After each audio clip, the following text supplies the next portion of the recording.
So there's two proposals I wanted on the agenda, and one is the issue of allowing myself to kind of play with different types of lighting. Transport Canada, I met with Jason Rule 3 days ago now. He's the Chief Operations Officer for Transport Canada in Western Canada. And he basically, what I want to do is play with it, because there's a whole bunch of issues. Transport Canada is very lenient on airports like ours because it's unregistered. There's kind of the 2 nautical mile visibility issue, so the light has to be seen from 2 nautical miles away. And then, of course, we do have some mountains and other things like this.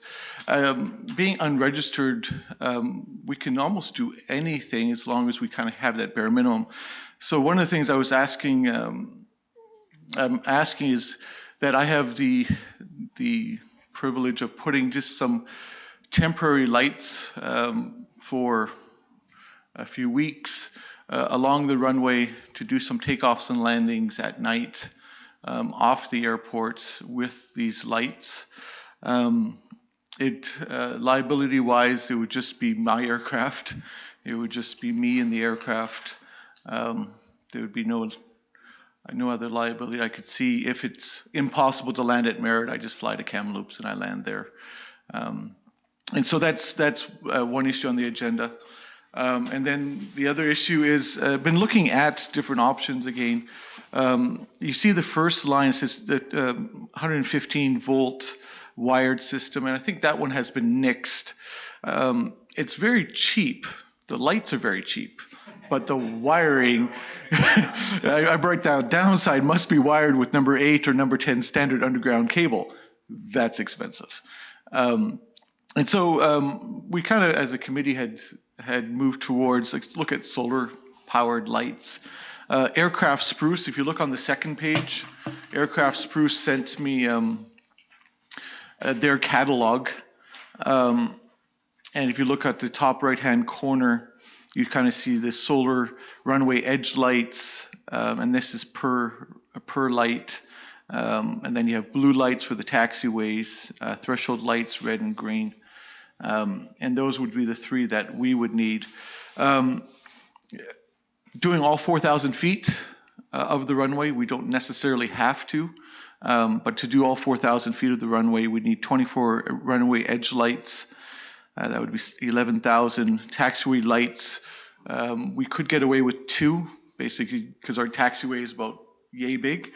And then we need 4 threshold lights, which are the 2 lights at each end of the runways. That would come to a total of 14,400. And then they also had a stake mount, so you can just kind of stick it in the ground. It's a flat metal piece with a stake that you could literally just stake it into the ground right beside the runway.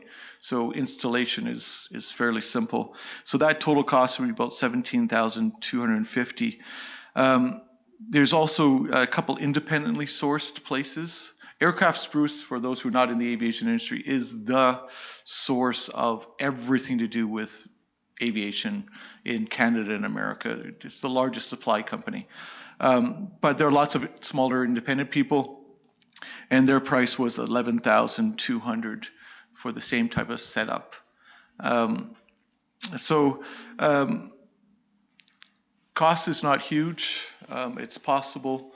And so those are the 2 things that I had on the issues of runway lighting.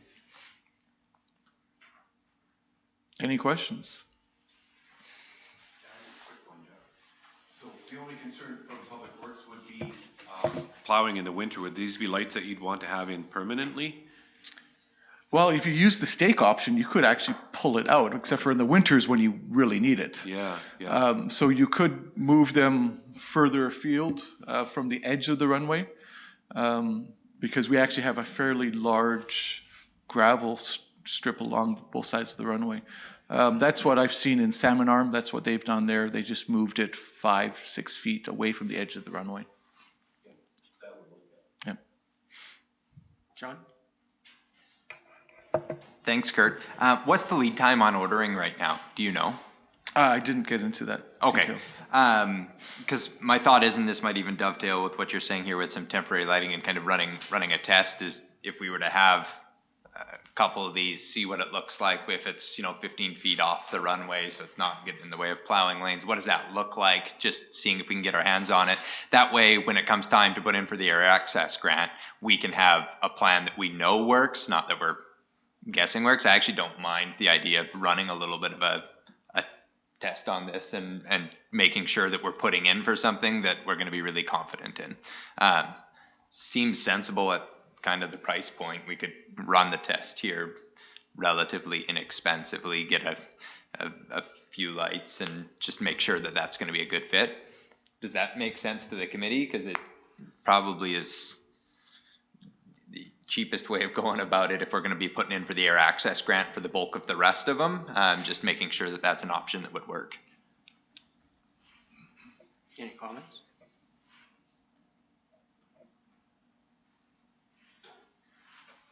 Do we need any kind of a motion for that to go to council?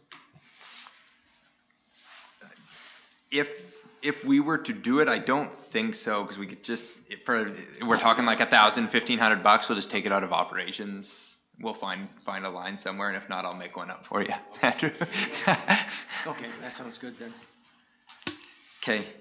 Just a question, Jeff. Can you use your mic? No. There we go. Your question, or my question is, you say it would just be you, if we put temporary lights in just to try to just be you, but how do we stop the other aircraft owners from going out there and playing at night? Is that a liability for us, or somebody flying over sees the lights on and decides to come in and land? But I mean, if we don't have it set up properly, how, who's going to hold the liability on that? That's just a question. It's great. It's a great question.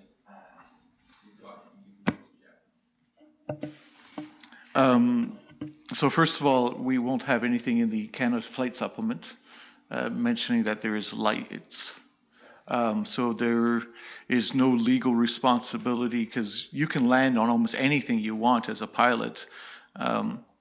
It's when you start putting in the Canada Flight Supplement, it's when you start saying this is an official system running, here's the procedures for it, that's where you start getting the liability issues.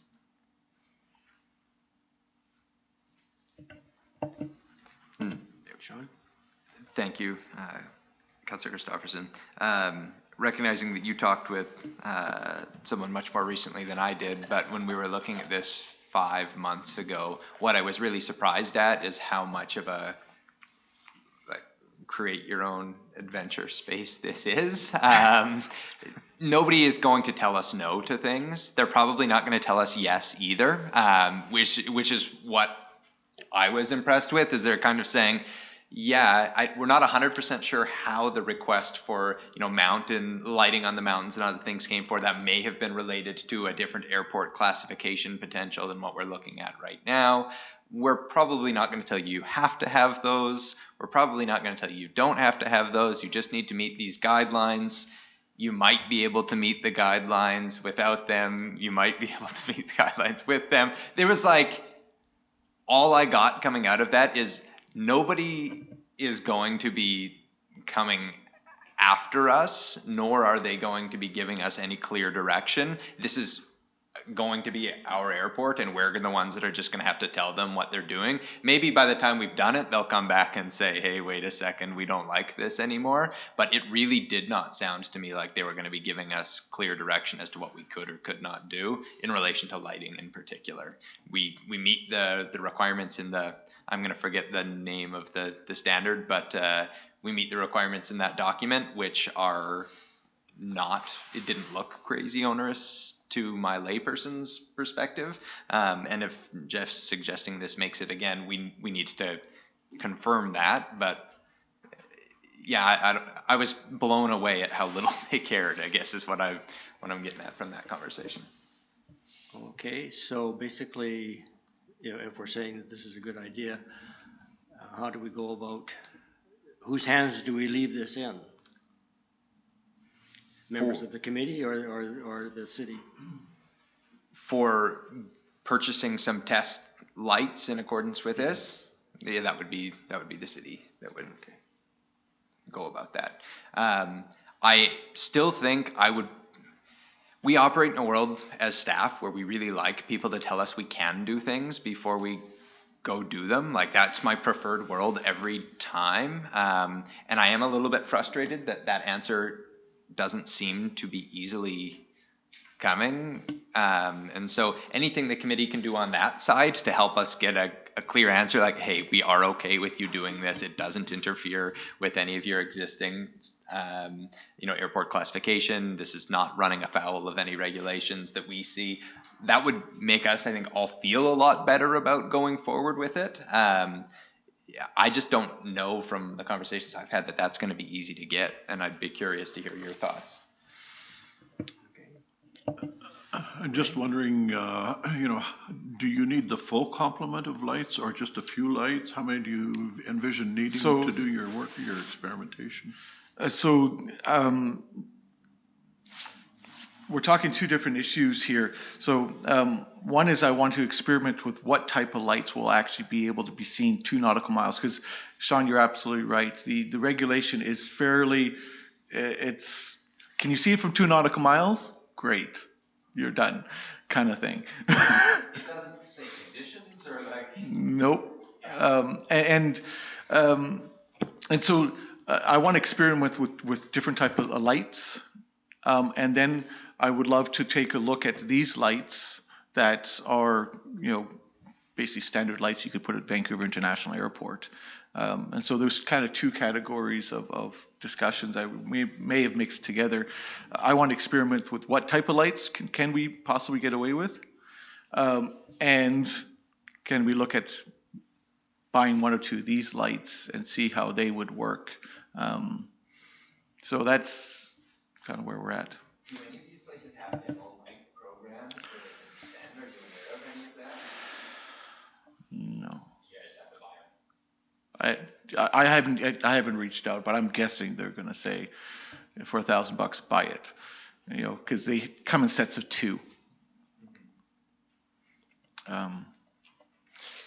So is this a city responsibility to go find the lights and try them out, or is this back to the committee? What I think that we should do is just set a threshold for what's reasonable. Like, if we were to spend $2,000 or $3,000 in light exploration, like, I don't want to go the full meal deal on this, because again, air access grant, this is going to be the thrust of where we put this in, but I don't think we're going to have a compelling grant. Are we going to put in for what we know we need as part of that grant? I think that this would only make the grant application stronger.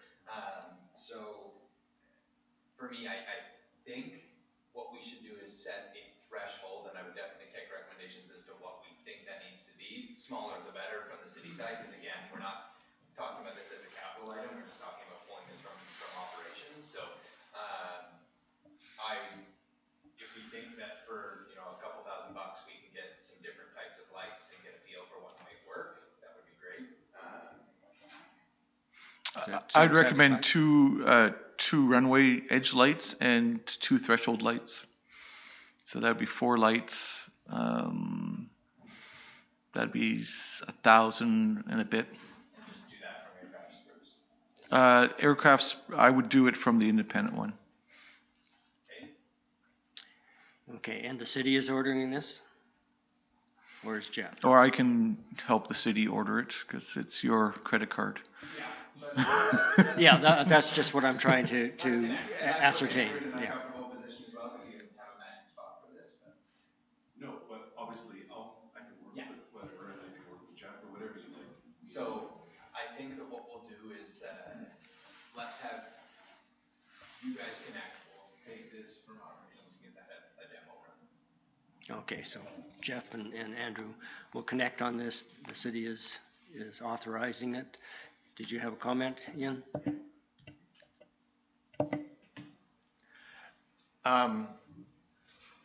Do we have a long-range goal? We're talking about an air access grant and putting this to an access grant. So do we have a goal to establish a night circuit? Is that our ultimate goal?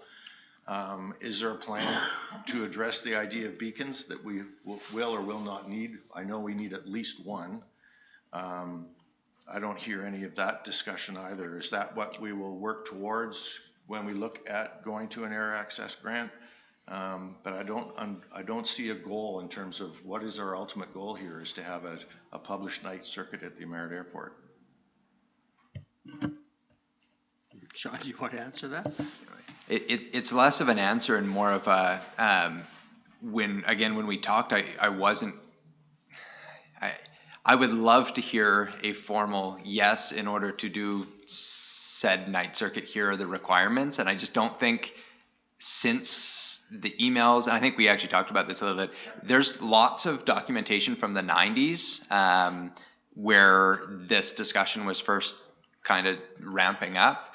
But it does not sound like the government was standing on that initial discussion. They weren't sure as to whether that would be a requirement, or at least wouldn't give any kind of surety on our end. So I think if we were to put forward a proposal, but yeah, I don't know what the intent is either, because ultimately the lighting recommendation kind of came from the committee initially, and if this is full night circuit versus just kind of dusk safety or whatever we're looking at here, I'm not sure what I would take your direction as to what the goal is more than ours. For me, I think the goal is if you want to make it a commercially viable airport that's operational 12 months a year so somebody can actually run a business out of it, you have to have the lights on. You've got to turn the lights on. You walk past a shop down the street, the lights aren't on, you assume the shop's closed. And it's the same for runways. That's the overall goal. How we get there, I think Merritt typically has done it in baby steps, so let's take a few baby steps. Transport Canada allows us, as Sean says, lots of leeway. We could have all the lights and not publish anything.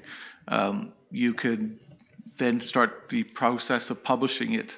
But if we don't take any baby steps towards experimentation and implementation, night circuits won't happen. The lights won't be turned on at this airport, and it will be considered not commercially viable to run an operation out of it. And when I mean commercial operations, I mean guys who work drilling and mining and exploring, running their King Airs out of here, shuttling their employees back and forth between Calgary and Edmonton or Vancouver and here. We're not talking scheduled airline flights. We're just talking the local community and corporate people who want access to our mining resources or forestry resources, and at the moment for 6 months of the year can't, because our airport basically shuts down at 4 because it has no lights. Okay. What I'm going to suggest is we'll try the experimenting, seeing what the lights are like, and then we'll take the second step that Ian has introduced of how far we want to go with it. Otherwise, we can be talking all day long. Sean? Yeah, I think the magic again lies in, and Ian's flagged it. We need somebody. To me, it seems like an easy question, and I'm just learning that in aviation, this is not as easy a question as it should be. We would like to explore the option of having night flights. What would we need to do in order to make that happen? Well, just follow these regulations. Okay, well, we've read these regulations. And again, I think that my fear is we're going to land down the path of $100,000 plus study. They run topographical mapping, only to tell us that we're not 100% sure that this is going to work. Maybe you can make this happen, but here's what we would need to further study to look at it. Because that's literally what we've done about every decade in this space. So if you guys have any inside track above the documents that I went through, kind of on the initial run that said the answer is maybe we could do this, I would love to hear if you know from Transport Canada's sake, because otherwise I'm with Ian that if if this isn't going to be something that is going to be a huge commercial ad for us, and I think that, of course, if we can get there for relatively low cost, it would make sense to go down the path of night flying. But if this is going to be a big ad where we do require multiple beacons, even then, now 90s versus now, solar technology is way better, so you can probably run this a lot cheaper than what they were looking at then. But I just don't know from Transport Canada because I don't think they know. So in my meetings with Jason Rule, his name is Rule, he's Chief Operations Officer for Transport Canada in Western Canada. Twice in our conversation, I became a Class 3 instructor, which now allows me to instruct out of Merritt without being attached to Kamloops Airport. And he says, oh, you could teach night flying. And I'm like, Jason, there's no lights. He says, no, there's lights in Merritt. I'm like, no, there's no lights in Merritt. He says, really?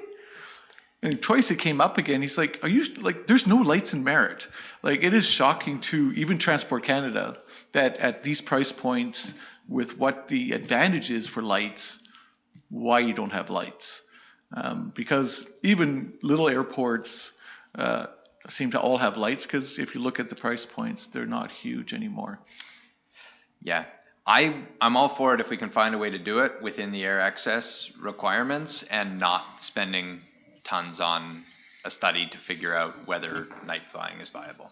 So I think that's sort of staff's take with it, is this is cheap if it's just the equipment. If it's the studying to figure out whether we can or can't do it, only to have Transport Canada again say, I don't know, you tell me. I think probably we could stay on this topic all day long, but it's not going to profit us. So is the committee comfortable with running the experiment to see whether there's any lighting that's can be done at a relatively cheap cost, and we can save the discussion of the larger picture after we find out some information. So does the committee need to vote on this, or shall we just make the recommendation to staff to go ahead with expenditures up to a certain amount? Yeah, the committee has to bring everything to council anyways, so I think it's easier for us just to do this through operations. Okay, so is the committee okay with leaving this up to operations? All right, let's go on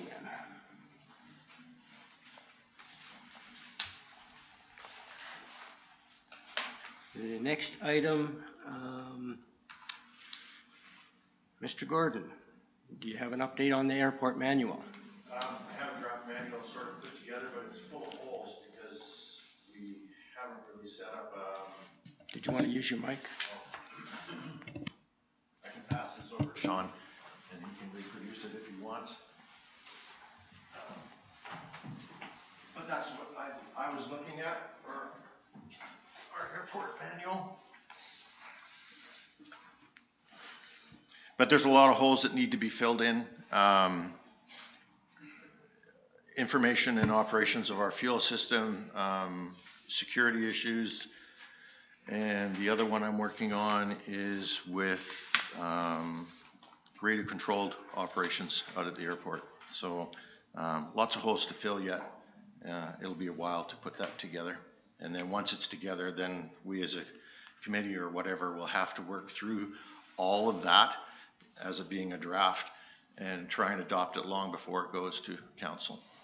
Because there's a lot of holes in there that need to be filled. Ian, is that something that the committee needs to go through and make recommendations to staff, or is that something that is more comfortable with you working with staff? Well, I think we'll try and fill the holes and then come together with a draft that needs to come to committee, and then the committee can go through it. And I would suggest the committee would have to hash through it long before it gets to council. Yes, okay. That's fine with you, Sean?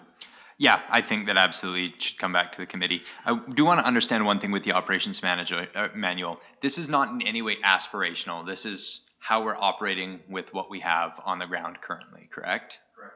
Okay, that's what I thought as well. Good. Thank you very much, Ian. I really appreciate all the work that you've gone to, and it's been a long time in coming, over decades. So the amount of work that Ian has put into this is quite astounding, and thank you. And we'll keep on going with it. Now, the next item is a hangar update, but I wasn't sure who was going to be speaking to it. I did ask a question, are there any recommendations coming from committee members? So I'll throw it open. The only thing that, and it's not actually a report as such, but I am aware that the Sundial property has been sold to a developer. And I'm told that as a part of that development, that the strip along the runway, they do plan to use to build hangars. And all the subjects have been removed from the sale of the property, so it looks like it's moving ahead. None of this is for sure stuff, but it looks like there may be some good news on the horizon as far as hangars go. I don't think that this should necessarily deter our discussions of the possibility of hangars on the other side of the runway, the terminal side of the runway at some point. But that's just where things are at now from the information that I have. So there may be some good news coming. So is the owner planning on approaching the city for? Oh, yeah, well, yeah, I mean, the deal hasn't even closed yet, but it's close. But the information I'm getting secondhand from the new purchasers is that that's their plan.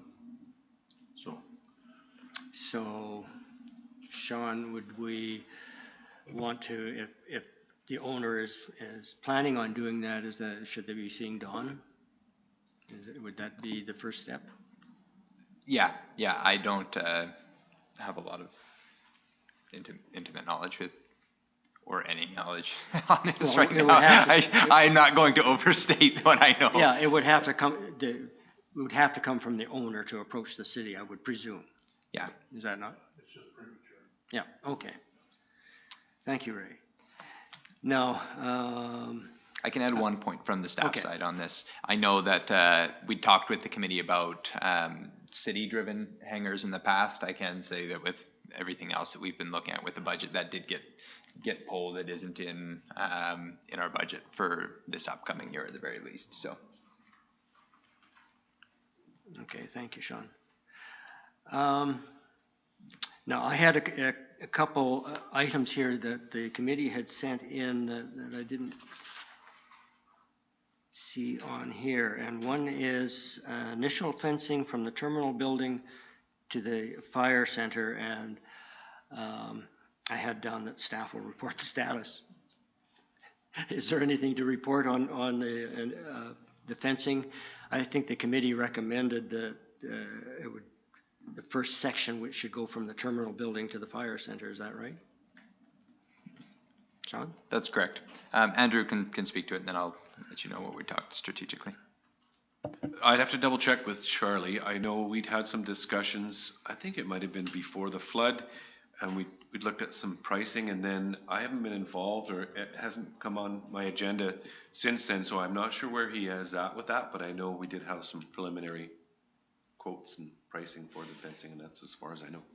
Yeah, so again, fencing is another one where you'd think that there is a clear, here's what you must do. That's not how this works at all. There's best practices that you can try and meet. And, you know, I think that most would say that an 8-foot fence is kind of where you'd want to land on this. Larger centers run 10 feet, but we can probably get away with 8. But we're still hundreds of thousands of dollars for the scope of the project, and so ultimately looked at this and said, if it's going to make sense, it's got to make sense under the air access grant and just do the full wrap. for where we're at in terms of costing for it. So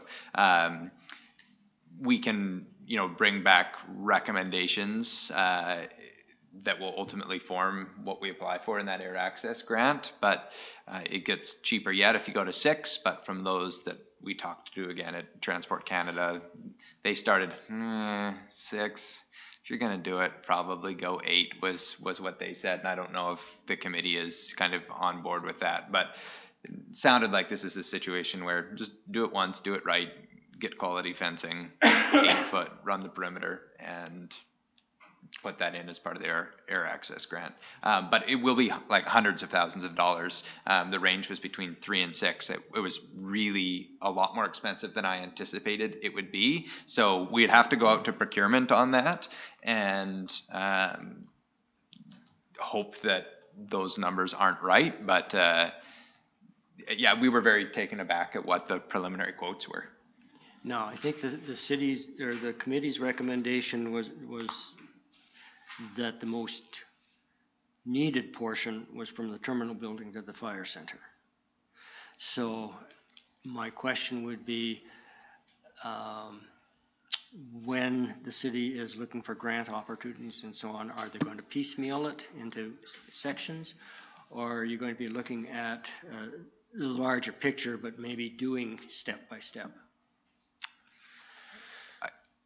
I can only speak my opinion. I think you should probably do the full shot. Maybe we could identify in the application that if you don't want to fund the full thing, at the very least fund this. But I think we should be applying for the whole thing and do it as a single project, is my opinion. Ian? Can we not?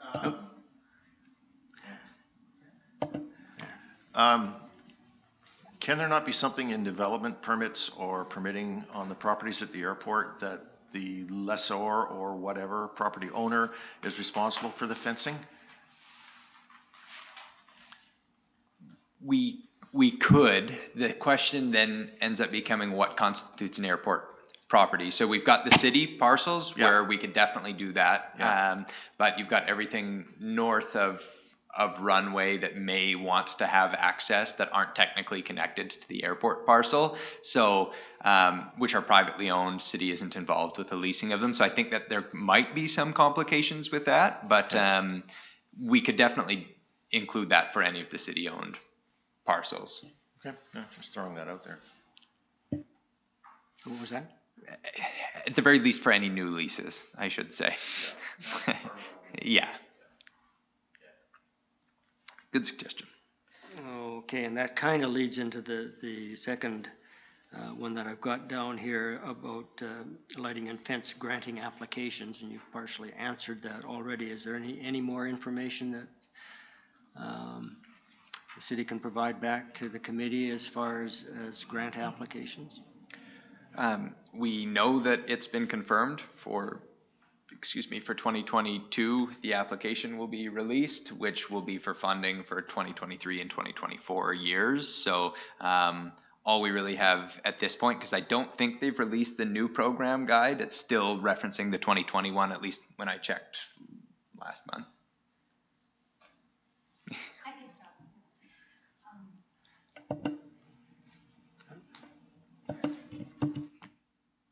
Okay, I'm pushing. There we go. There we go. There we go.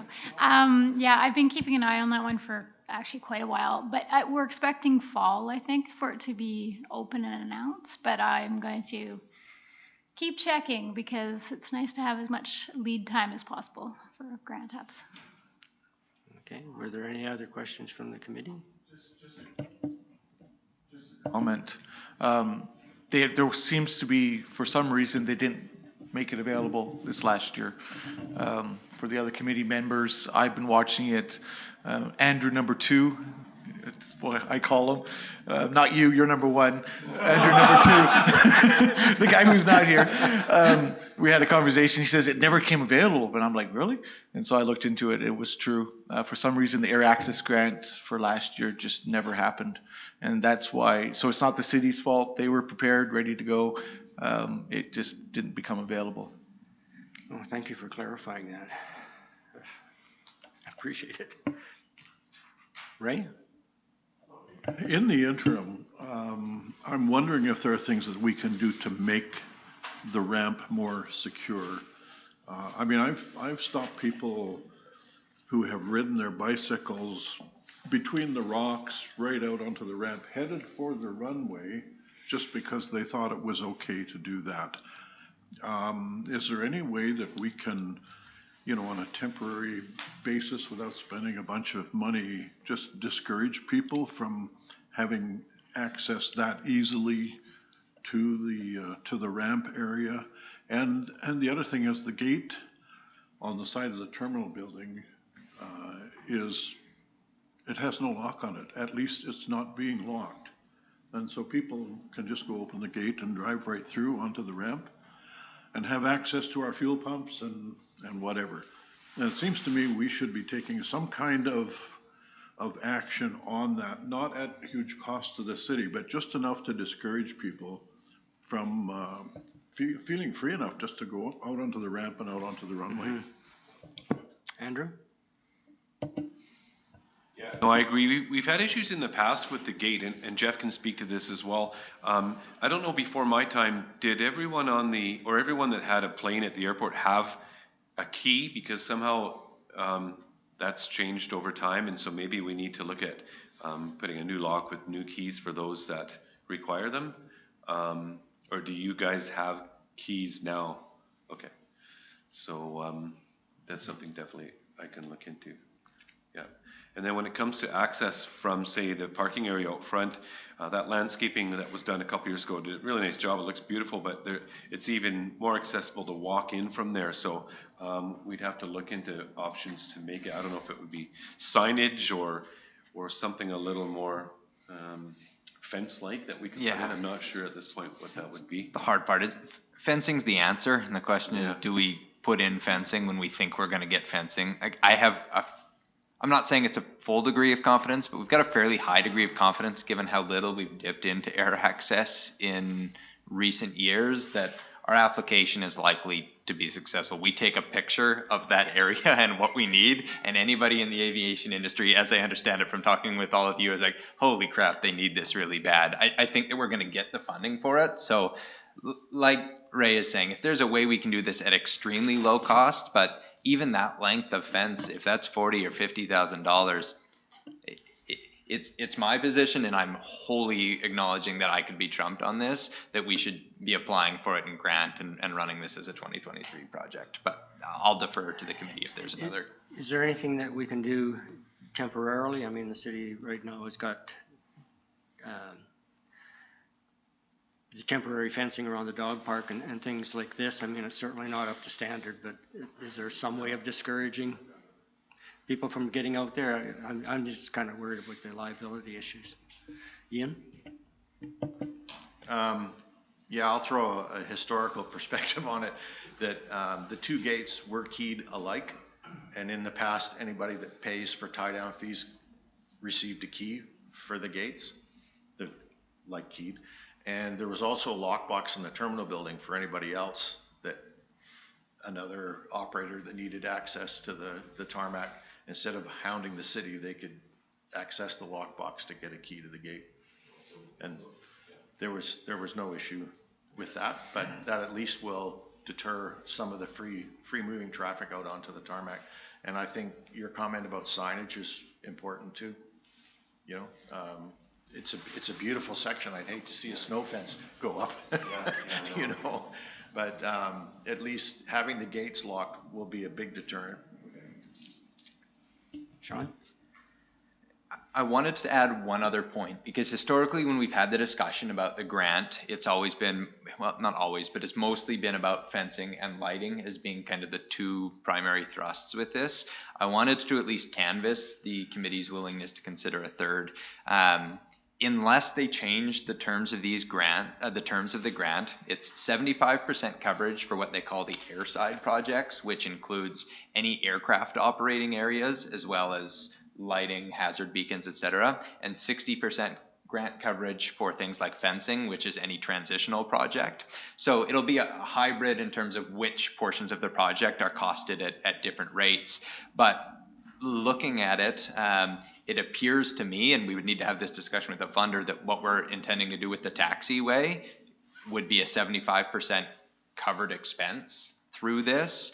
And again, looking at this, David, I think that there's a fairly realistic chance that we would be successful with that. And so, given we pulled the project for 2022 with this, we could potentially add it back in, because now that we've got DFA funding for other projects, and are not opposed to doing that. But I do think that there's a reasonable chance that 75% of the cost of that project, which would be, roughly 130,000, I can't remember where we thought it was going to fall. Yeah, it was just over, less than 200 and more than 100, is what we thought that was going to be. And I think I could make a pretty good case for including that as the third element of the grant application in order to maximize the dollars that we're allocating towards this. It would make that taxiway a 2023 project, is I think the only downside with it, but with the potential upside of saving about $90,000 if it were included. So would love some comment or direction on that. I'm glad you brought that up, because I was going to ask about the taxiway paving, if it was going to move forward. The only thing it continues to hold up is if there is somebody who wants to develop a hangar at the end. That would be my only comment. If he's chomping at the bit to do it this summer and we delay the taxiway paving, he's going to delay his hangar, but I don't know where he's at. Less chomping, but that might be because, again, we've had less follow-up over this period. So. Okay, is there any more questions from the committee regarding lighting and fencing? Because I think Ray brought up a good point that we want to make sure that it's as safe as possible, as soon as possible. Are there any more comments from the committee members before we put this one? Nope. Okay. The next one on my list before we get to 5.5 is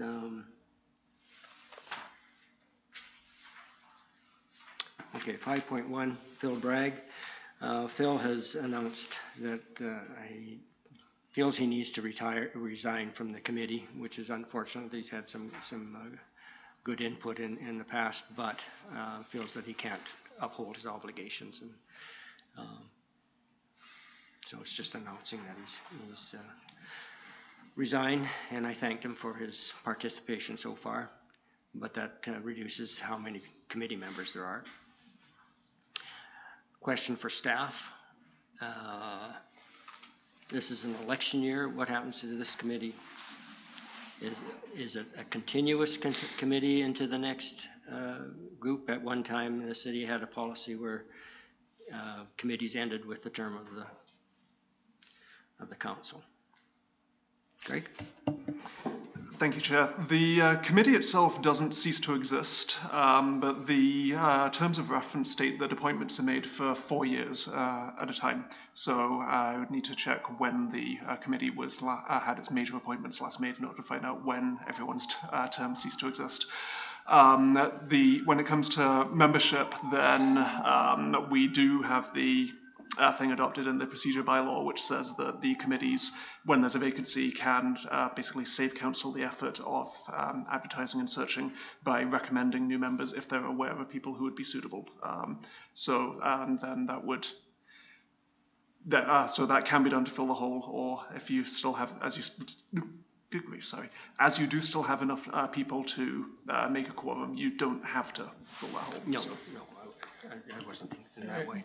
I was mainly wondering, because it's an election year and our last meeting is in October, is that still a meeting or? Yep, that is a meeting. You can make recommendations to council, etc. All right. Jeff? When we wrote the terms of reference, we actually did it 4 years. We'll be sitting at 3 years on election day, and then there's 1 year, and that gave the council kind of time to get in place. And then if they want to do something with the committee, they could do that in that year. So that it's a 4 year, but we're 1 year later than council. Thank you for the explanation as to why. That's very helpful to know. Yeah, no, we did that on purpose because a lot of times committees kind of fall flat with a new council, and we thought we'd just run it for a whole year till this council got their feet, and then they could do what they'd like. Awesome. So in that case, so as I said, the committee itself would continue to exist, and so if those appointments were made in 2019, or 2020, then they would continue for a year after. So council can appoint either of its own volition or upon this committee's recommendation. So then, coming back to Mr. Bragg's resignation, it would probably be good for the committee to start looking for other members. Okay, good, because that answers the question that it wouldn't be, you're in for one meeting and away you go. Yeah, okay, thank you. Ian, I think you're actually on for the next two, 5.2 and 5.3, airport use during the flood event. If you wouldn't mind giving the committee and admin here a brief. Are you on there? Come on. There you go. I think my letter I sent to the committee as a whole, everybody got a copy of that, so they had some feeling of what was going on out at the airport during the flood. I really have nothing else other than what I presented there in that letter. If anybody wishes a presentation to be made, I can do that. But I think the highlights were in that letter that I sent to everyone. 5.3, I know. Just before you go on to that, I have a question for you. Would it be appropriate if Mr. Gordon made a presentation to council? I'm thinking of a way of getting it out to the public via the media and so on, just how much our airport was in use during the flood event, and the media always shows up for council meetings and so on, so I was wondering if that would be an appropriate venue to get it out into the public eye. I think most council members and so on and the people here are aware of what happened, but I think by and large the community as a whole don't realize how cut off we were from civilization, from the coast and so on. We do, that's a bad statement, but they do understand that, but I don't think they really understand the importance of having a viable airport during that time was. Ian? No, I'm open to that. Whatever the committee wants, or whatever council wants or needs or requests or whatever, I can present to that. That's not an issue. Well, he's heading off to Newfoundland. It's not a big deal. I do need to stress the importance of it, though, because people just don't realize it. It's not in their view, and when it's not in their view, they don't understand. And if they don't hear the noise, they also don't understand that there's an airport out there. There were a lot of issues that sort of came up, liability-wise, use-wise, access-wise, all that kind of jazz. I have to thank Andrew because he was instrumental in keeping things going when I was losing it, and kept the airport plowed. And we've never had so much traffic at one point like we had there, and never had so much traffic maneuvering at once. Even during the fire season, it's not really in comparison to what happened during the flood. My 5.3 was more of looking ahead. I know the Ministry of Forests is transitioning into a new format, not this year, it's next year. And when they start looking at format next year, I know in my conversations with the fire center in Kamloops, there could be some transitioning to different styles. Water bombing versus just pure retardant bombing. They could be, going back full circle again to what it used to be, 50 years ago, fighting fires. But there were also RAP attack bases established throughout the province that were heli-based with crews year-round. And I think Merritt would be one of the best spots for a RAP attack base. And I'm not sure if we need to request the city to write a letter to forestry saying we're open for business. We would be a great RAP Rapattack base, if that's what they were looking at, or along those lines, or that thought pattern. There used to be one at Salmon Arm. It existed there for a long time, and they pulled it. I think Merritt would be an opportune site, in particular because we have a center there, a training center and everything else. So it'd be nice to see that expand and have a full-time base there. I see lots of nods of heads. Ray? Just backing up a little bit, I mean, making public the things that happened during the flood, the relief flights and all that sort of thing, releasing that information to the public, I would love to see, along with that, you know, a definite plan to recognize the pilots who were involved in those relief flights. That information go out at the same time so that we have an established date when we're gonna, as a community, recognize the significant thing that those pilots did. I just think the coordinating of those things would be a good thing. And the second thing is, before we're done, I think Ian has information on this recording radio thing we've talked about in the past as well, that I would like to see come up at this meeting. Oh, yes, that's up here. There's another one that we missed.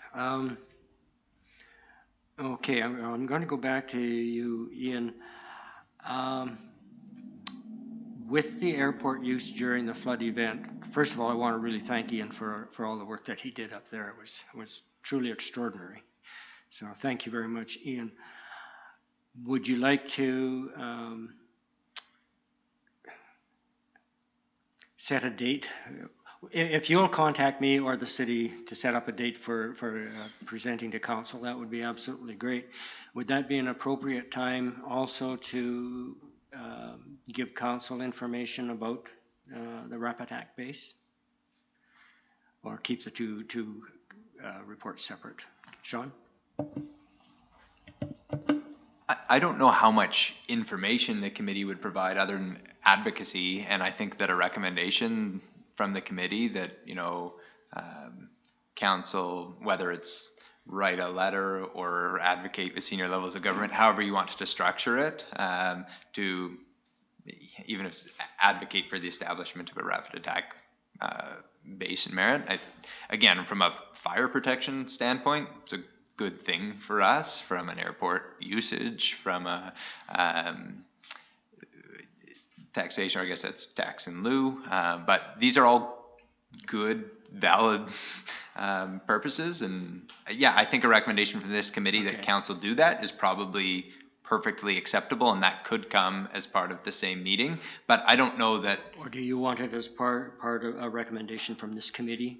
Yeah, I think that's probably most appropriate. Okay. Why don't we do that? Ian, or who would like to make a motion about the Rapattack base advocacy? Ian?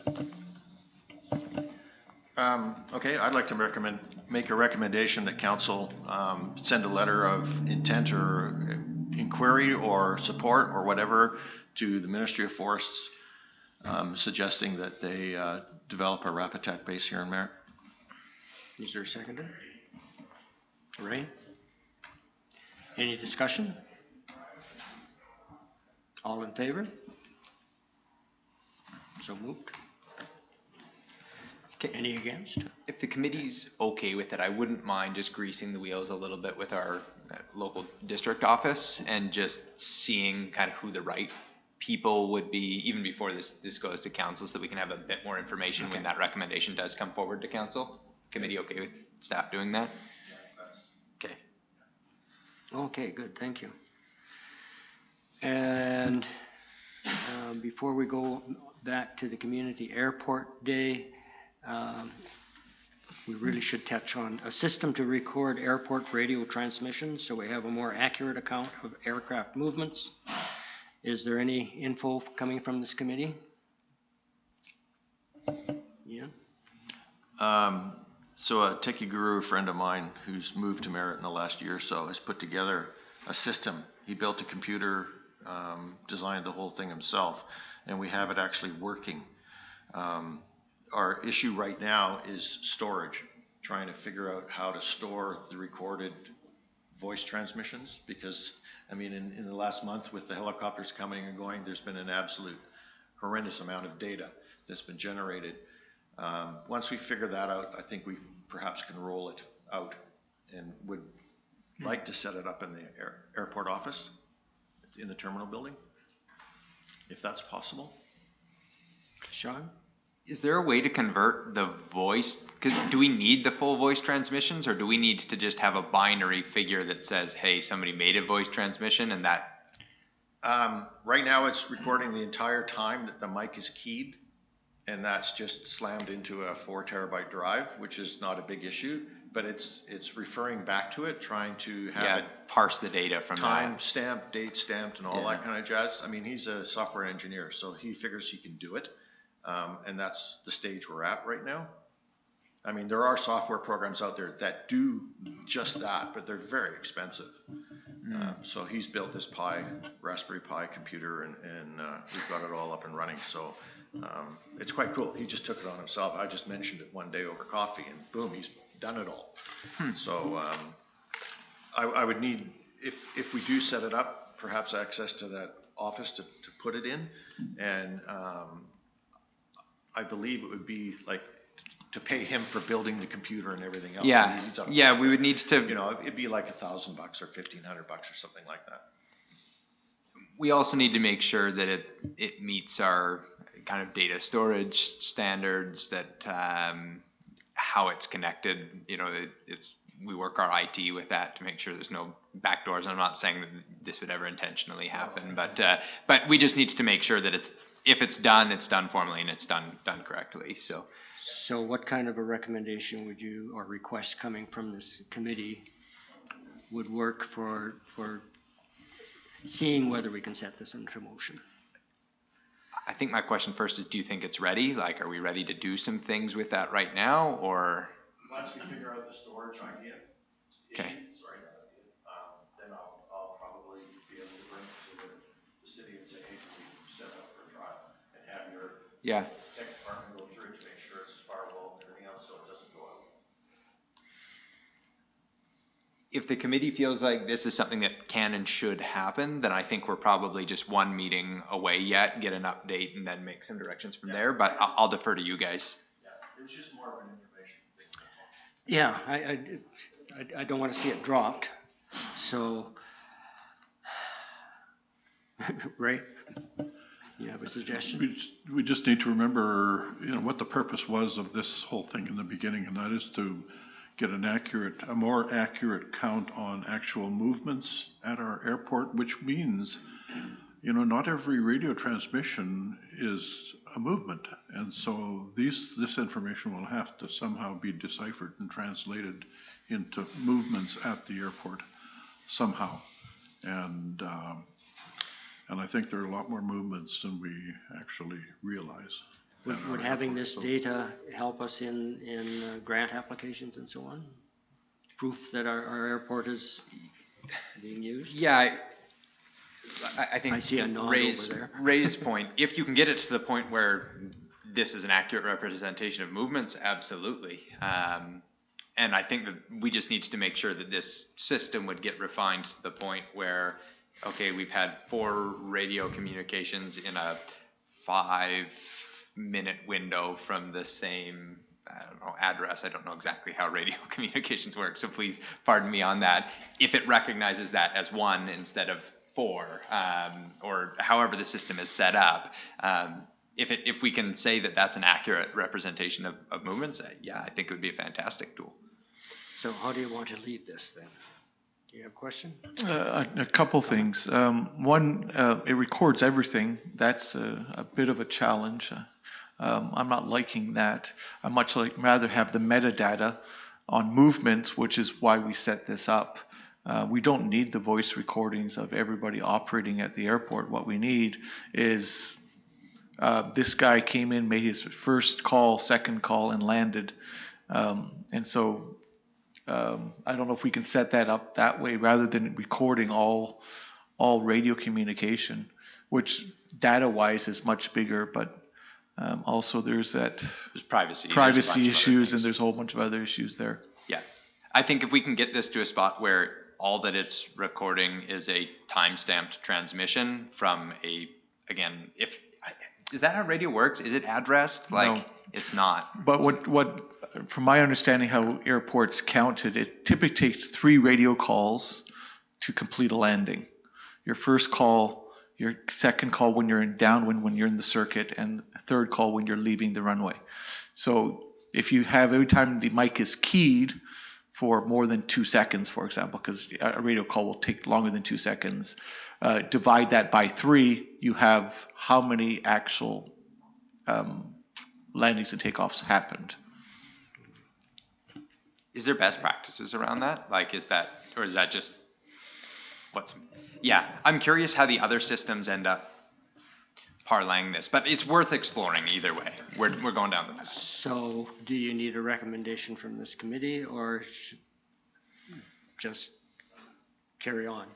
Oh, I think we're at proof of concept right now, so I don't think there's a recommendation just yet. Okay. Ray, did you have one more comment? No, just to follow up with what Jeff was saying, I'm sure that if we get this thing operational and actually review the radio calls that do come in, we can establish a percentage of calls that actually count as a movement. So I think it's just a matter of following through with that, starting out by actually checking each radio call, and then we can come up with some kind of number we can use, and then all we need to do is have the total number of calls in a given Okay, month. so it's worth investigating still and experimenting around and see what we come up with. Okay, thank you. Could I add one other thing? We keep bouncing around it, but fuel monitoring, I know Doug was working with Andrew. I'd love to have an update on that. And then fuel pricing. I think this is probably one of the biggest things for us to hit right now, because our whole fuel system is in a bad way, and I think most of you guys know it, and I think we're probably going to have to package this together. But Andrew, why don't you take? Sure, yeah, I can start with the pumps themselves, and then Norm can get into the pricing. So yeah, as you know, we struggled with it's our card reader that we struggled with. The pumps themselves, the minor maintenance we've had over the last few years is minor. It's the card reader. So we've got some issues we're working through. I'm waiting for a quote, which I haven't talked to Norm about yet, but I've got one coming shortly. But the other thing is the fuel monitoring. I wasn't sure, I just got the directive through Charlie, so I wasn't sure if this was coming from the committee here or from Sean, but I'm awaiting pricing on that as well. So, but there's different ways to get that information. I've spoken to someone already. So are you as a committee looking for example, like a way that you could just log on to this, access the fuel levels? I wasn't sure. There's different ways we can get that information out, and I wasn't sure what exactly you were requesting. I think Doug, you were the one working on this, correct? Yes. Could you give us? I think it was over a year ago when I sent the proposal in, basically what it does is it monitors the fuel level and it sends an email to the supplier, and they know when to add on to the fuel load for us, plus it sends an email to whoever receives it in the city. So what happens is it can lower your fuel delivery charges if you're not in a panic because you're low on fuel and need to order fuel, so they're making a run for you. What they do is if they know that you're going to require fuel, they'll put it on a load going to either Kelowna, Kamloops, or anywhere beyond us, because we're right in the valley, so they can lower your fuel cost, delivery cost by quite a bit, which in turn will pay for the system itself. And we talked about this. It's over a year ago. Year and a half ago, and we were told by you that it could be just taken out of the operating budget. And so anyways, I was just curious to why nothing has ever been done. Yeah.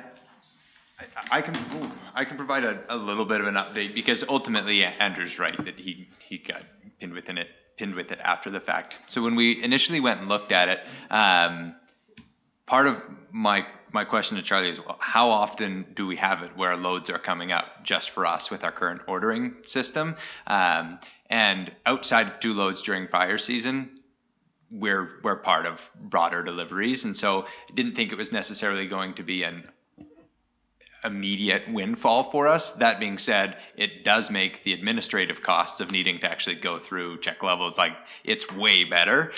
So we're still supportive of it from that side, despite the fact I don't think it is necessarily going to drastically reduce our overall costs on the fuel. It will reduce the administrative costs, and it's something that we should still implement.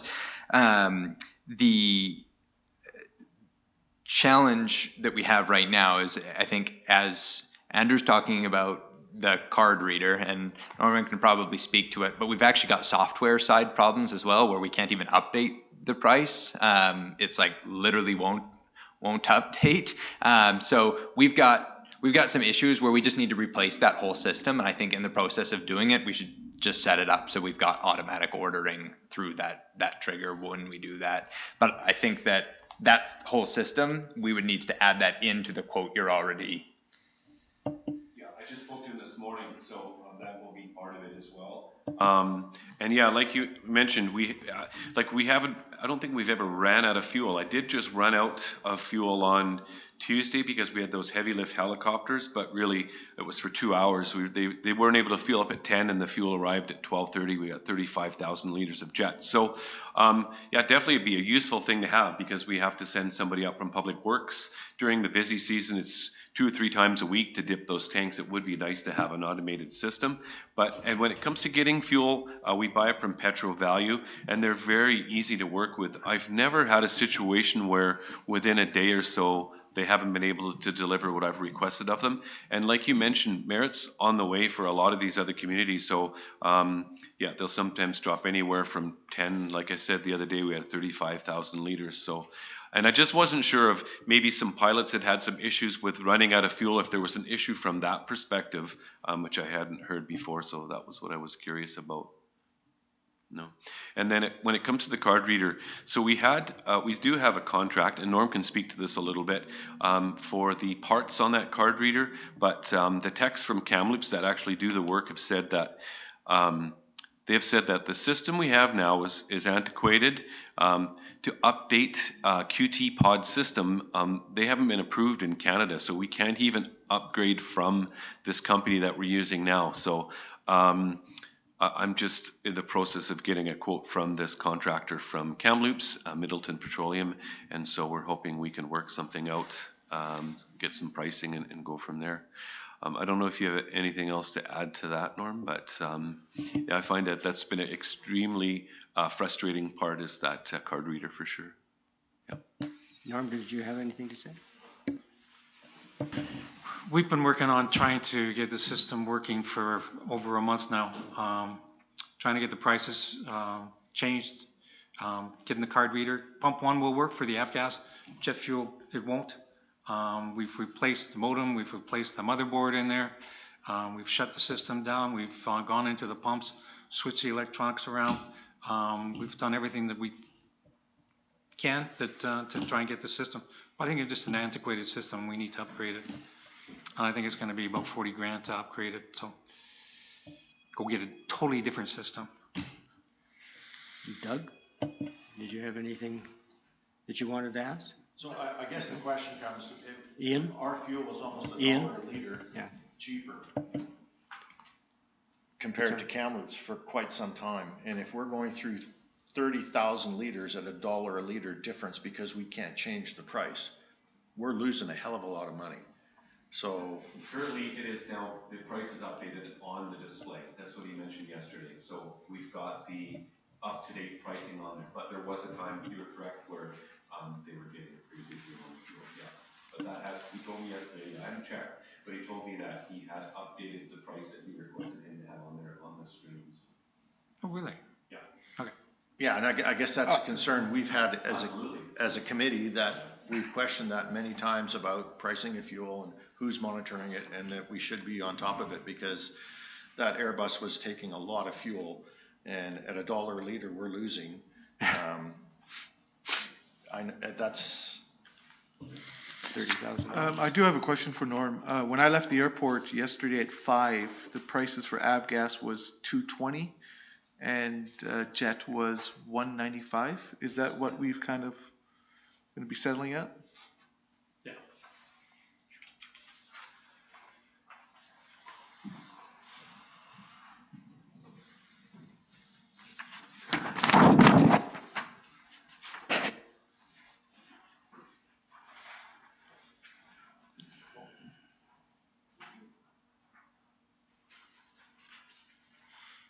Where's Merritt?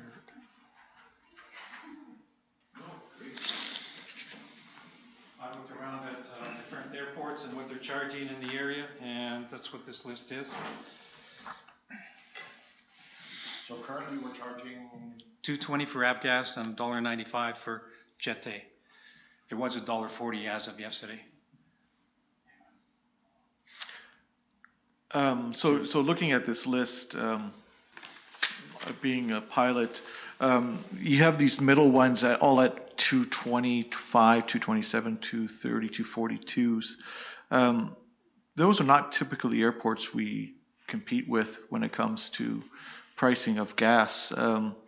Kelowna only has one gas supplier, and that's why they completely gouge at $3 a liter. Kamloops is similar, only has one gas supplier. The ones we should be trying to compete with are the kind of the Vernons, the Salmon Arms, the Williams Lakes, the 108 Mile House. That's kind of the size of community that we should be looking at being at least close to competitive with. The only one that Chilliwack and Langley, but that's down in the valley, and they have extra taxes on their aviation fuel.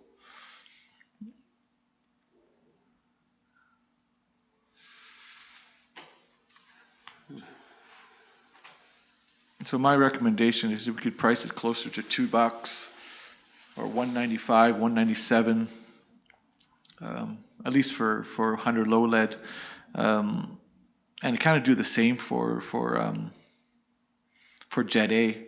Looking at the smaller markets of Vernon and Cornell, I think we'd be closer. Because one of the things as pilots, we have massive fuel tanks. I have 120, 150 liters of fuel on my little aircraft. I can fly really far. If I feel that, Salmon Arm's cheaper, I'll just keep going, especially if it's a 20 cents difference per liter. When you start putting 150, 100 something liters into an aircraft. And so my recommendation was we kind of compete with the smaller markets that are around us. General aviation pilots, who are the ones who use 100 low lead, Vernon, Salmon Arm, Williams Lake is kind of the places that we typically head towards to buy fuel if we're heading either north, south, east, or west. And so at 220, we're basically pricing ourselves out of that market. So basically, do we need to, Doug spent a lot of time on researching this and so on. Will it make it easier for us to adjust our fuel prices to, as you're talking about, Jeff, if we have an up-to-date modern system? And how much does it cost? Because that's probably where it's going to go as far as council wants to know. Any comments? I have one question. Are we set at the price we are now unless we have a tech come back in to change it? Or is it changeable today? Or are we kind of stuck with what we have for 4 months? Whenever we can get the tech in here to do his magic, as he did yesterday, is what it's going to take to get it to change. So, because the system won't change it today. system isn't working today.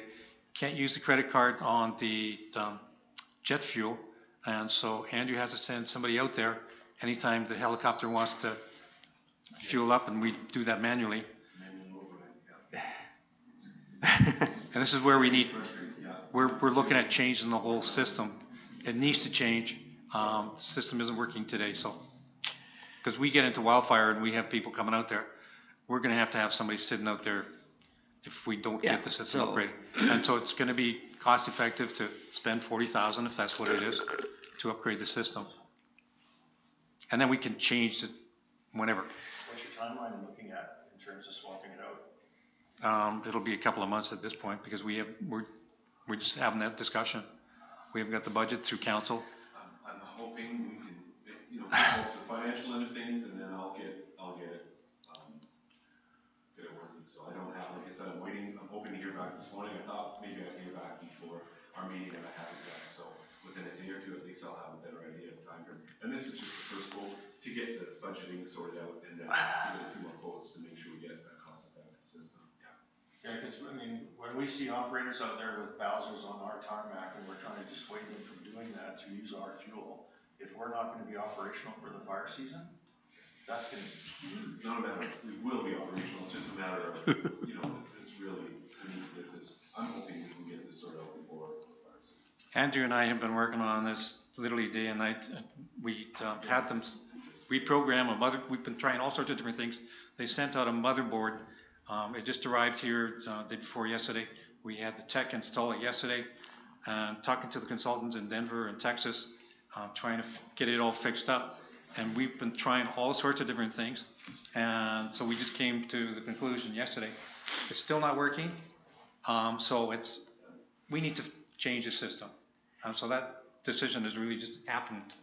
Yeah, wow. And so we're at that point that it's okay, let's get some quotes. So we need to go get some quotes on different systems that are out there today. Is there a quick fix in the meantime while all of this is taking place? The avgas, people can use their credit card and get fueled up, not a problem.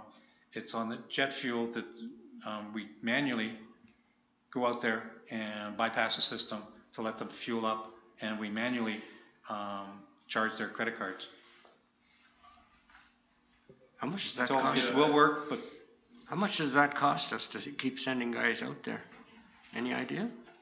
I can get numbers because I have it all documented, but it's costly. So it's definitely we definitely need to get a new system. Would it pay to have somebody out there? So we can't just have anybody out there. We've got only a few people on the works that are. It's not a difficult system, but it's usually the roads crew that does the work up at the airport with the maintenance. So those are the few that will go out there and open up the panel and flip it into manual. It's definitely not a cost-effective way of doing this. So in the past, we've had downtime for a day here, a couple days there. It hasn't been a big issue. This particular one, though, is extremely frustrating because as Norm mentioned, we've come to our wits' end. We've tried everything we can, and now it's time to take the next step. So in the meantime, what we have is a sign up there right now that says during business hours, call the city. After hours, we have a call number, call the on-call number, and yes, they do. They have to drive all the way up to the airport. It's something we don't want to leave it open for. We have to have somebody that's responsible there, making sure they don't leave the pump on or something like that. So they come up, they take a picture of their credit card, get their personal information. They both take pictures of the pump to get the reading, and then they flip it back into normal mode again before it goes. That's how we're dealing with it. Yeah, it just sounds very time consuming and troubling for you guys and expensive and So, yeah. I don't believe we missed. I'm sure the pilot's going to realize, okay, it's a big hassle to get fuel. We got to wait 15 minutes for somebody from Public Works, so maybe they bypassed Merritt. I'm not sure. So it does have an effect. But anyone that's called in, we've had someone go out to manually fill them up. So in that sense, nobody's missed out. So. Is very happy with what you guys did. Oh, good. That was a costly weekend. Because that was, every 2 hours he was filling up basically in 3 hours. And, So Ian brought up the issue, sorry, go ahead. No, go ahead. Ian brought up the issue of the helicopter companies having their own fuel on our airport. And I have been out there a number of times and watched the operations. And the question that is in the back of my mind is, what are we recovering out of all of this as revenue for the city? Our airport needs to operate, it needs to function as a business. And we don't want the message going out that it's okay to bring your own fuel to our airport. Yeah, absolutely. So the issue with this company is they had emailed the city months ago. This is Kootenai Valley. They're working for Trans Mountain. And so under the circumstances, we had 3 heavy lift helicopters. So to supply them with that amount of fuel with our manually going up, so we did give them approval to have the fuel there for that particular company. So it was just sort of a one-time thing. The other time we've done it in the past is when we have forest fires and we just can't keep up to demand, or it's only in really extreme times that we've allowed them to bring their own fuel. But I agree with you, it's not the right way to go. And as we grow and as we expand, whether we have some more time dedicated from public works to the airport, or we have someone doing a little part-time management, whatever it may be, I'm sure we could eliminate that entirely. And having those automated levels in the tank would be one step in that direction. So I think that we're just not there yet, but We're working there. Okay.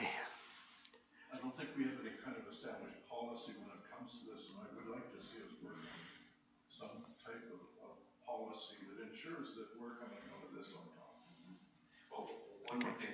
They are paying, Charlie's been in contact with them, and they are paying extra. I think they're paying 6 pad fees every day they're there to make up some cost for them being there. So that is something when Charlie got involved with directly. So, but I believe it's 6 normal pad rent fees is what they're being charged for all their equipment. So they actually are paying for something for being there. So, yeah. Good. Thank you. We couldn't fill the Sikorsky if we wanted to. That's right. He's a single point fueler, and we can't single point fuel. That's right. Because it's high pressure, and our pump can't do it. So in his regard, I talked to him before when he was logging the power line, before he started logging the river. He said, no, we're single point, and their Bowser puts out the pressure to single point fuel. He also hot fuels, which is through their operations. And yeah, I mean, that's the only way that they can do that. Okay. Okay. And maybe just Okay. Anyways, yeah, we've kind of done this one to death, and appreciate what is trying to be done, but obviously we need to yes. Okay. Thank you. Chris, can I, one more suggestion on how we could charge these guys. When you do bring fuel onto other airports, they charge you a surplus per liter that you bring on. I was talking to the mechanic of these helicopters, and he says, yeah, there's lots of places that we bring our own fuel, but then they charge us a surcharge per liter that we bring on. He didn't know what the amount was, but that is one other way to handle. Is that somebody with somebody out on the airport all the time that's taking charge of this? So as this mechanic says, he says, all we do is we pass it on to the provincial government because it's an extra cost for us. It's not within our bidding, and that's just what we pass on. And so that's a way of also doing it. Okay, good, thank you. Okay, we have one more item, and we're just about out of time here, folks. And that's the Community Airport Day, I think is something that really needs to be done to recognize, and that goes along with asking Ian to report to council. So, who's speaking to this one? Ray? I think you had July the 2nd as the date, but that's not working out. We had suggested July 2nd. Ian is not going to be here. Ian was the key figure from Merritt who was involved in this. We really need him to be here for that type of recognition. He also has all the contact information with regard to being able to get a hold of these pilots and to invite them to a day like that. I would like to see us choose a date that's going to work for Ian to be here, and combine that recognition day with a general airport day where the public is invited to come to the airport. We're selling our airport to the public who actually owns this airport, the taxpayers of the city, and maybe also invite the brown bag group that was here a year ago, who flew in and brought a lot of aircraft to the ramp. You know, if we pull all those things together, I think we could have a great day at our airport. So this would be something that the committee would want to organize, not ask the city. We're gonna have to get on top of it, hopefully before Ian escapes, and see if we can. Do you want to choose a date today? I don't have to be here. It's not a big deal. I think if you want to pick an airport appreciation day, then I can certainly get the notices out to the West Coast pilot group and they can come up. You know, if it fits in with their schedule, but I would suggest you go ahead with, you know, the airport appreciation day, try and get the CAC back on board because it was the Aviation Council that did the brown bag thing. Sean at the West Coast Pilot Club, absolutely, he will let everybody know. I think as a committee looking at the city, one of the things I think we did in the past is we offered a deep discount or free fuel for some of these people that came up that were heavily involved, and maybe that's something that we can look at. So this sounds like something that the committee would want to work. To throw all that together. Oh, yeah. Okay. Yeah. So my only question then because we've got admin here is, if there's a cost, is this something, you know, $4,000, $3,000 or whatever, is this something that the committee can ask for, or how do we go about that, Greg? I don't know if there's going to be a cost involved with it or not. If the committee does the planning for this and so on, and there's cost items such as Ian mentioned with the free fuel and things like this, how we go about it. Andrew, you look like you've got something to say. Well, my thing is going to be that if the committee wants to organise actually the nuts and bolts of the event itself, things like when it would like things to happen, then that's entirely proper for the committee itself to do. But if you're looking at a financial commitment, like say providing a discount or free fuel, then that's a sufficiently significant financial expenditure that would want to have a resolution from this committee recommending that council make that commitment, because it's something that we might need to look at, say what the airport budget looks like for the year. Okay, so it's not something that we want to make today. Last time we had one, we got $500 from the city and we gave back $350 at the end of the event. I think it cost $150. So pretty cheap overall. And the fuel discount was basically we gave it at cost that day. Okay. And so there was no expenditure there. It was just Okay. We're talking $150. Last time we ran it and we had attendance. If it's $150, then we can definitely find that in operation.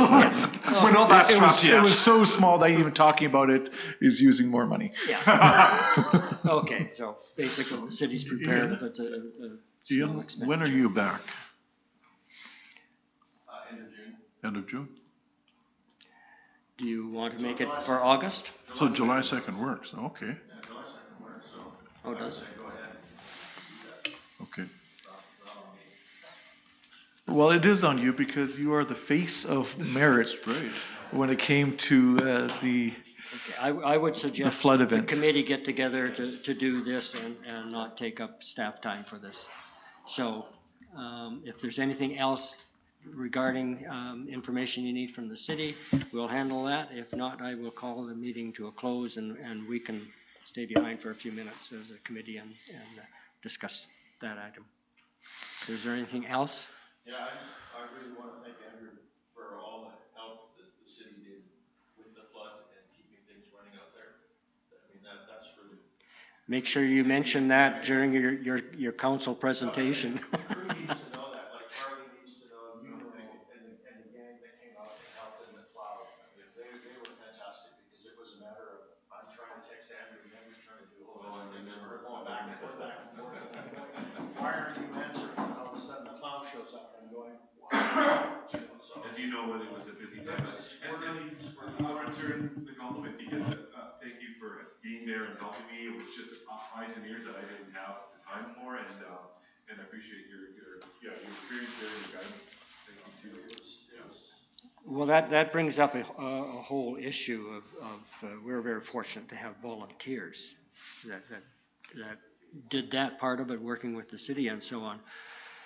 But I think probably we need to address that, not at this meeting, but to have it in our mind that should an event like that happen again, basically I think we're very lucky to have someone like Ian available and staff that were available to work with him in that way.